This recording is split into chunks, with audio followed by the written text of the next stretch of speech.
This is 45 Longslide, which was made famous in the first Terminator film, and it's a piece that I've wanted to add to the collection of accessories to go with the Terminator display. In a previous video, you've probably seen me fiddle around with this one, which was it's a plastic toy copy of a Desert Eagle, and when it was cast, it came out like that, which is fairly reasonable. It's little more than a paperweight. There's no moving components in this one at all. There's not even a trigger in there, and none of the slide works or anything like that.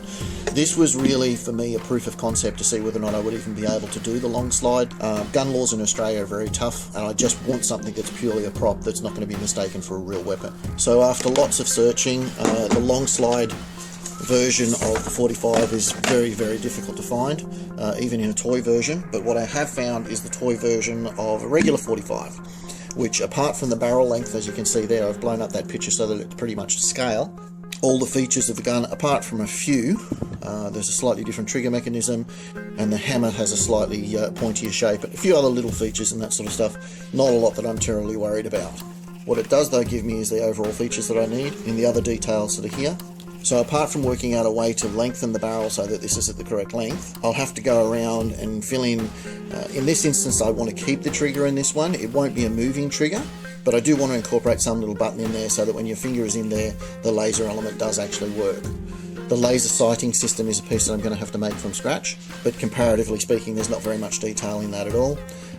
The other thing that I have to work out is the mounting system, and thankfully on this toy, this little piece on the top here is an extra piece of plastic, and they really do screw off, so I'll be able to remove them from both sides. So I've got a better idea on how to actually do the mounting piece at a later date. So now that I've taken those plastic hand grips off, I'm just going to set them aside and go along with some plasticine. The reason why I'm using plasticine is because it's an oil-based modelling clay, which is very easy to remove after the fact. You could use something like Play-Doh, but Play-Doh is water-based, whereas this is oil-based. The major difference being is this will stick to a smooth surface much better, and really all I'm doing is just filling any little undercut areas that are likely to be problematic when it comes to the sand casting. I've just gone to put the plasticine in any of those areas that sand can creep into and create a grip point where it can break the mould.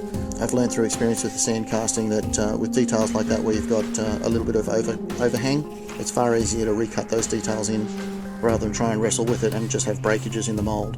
So wherever there's been a hollow spot that can fill up with sand, I've used the white plasticine so you can see there exactly where I filled it in, and hopefully that should save you some issues when it comes to the casting. So thankfully all the rearward features of the gun are pretty much exactly the same. You can see here the length of the stock down to the hand grip compared to the toy one that I've got there are virtually the same. The position of all the little features again are pretty much the same. So for the sake of what I'm doing, all I'm going to do is resculpt a piece here that increases the length of the barrel, and then where the sculpted piece attaches to the original part there, I'm just going to build that up slightly higher than it needs to be, and because it's going to be out of a solid piece of aluminium, I can grind that back down to a level surface, and that should give me a seamless look, and you'd be none the wiser that it wasn't one continuous piece to begin with.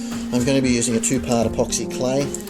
Most hardware shops carry this either in the plumbing section or the glue section. The water is just to stop it from sticking to me. It's taken me a while to actually get to this video, so if you'd like to be able to see me make more videos more often, you might consider checking out my Patreon campaign.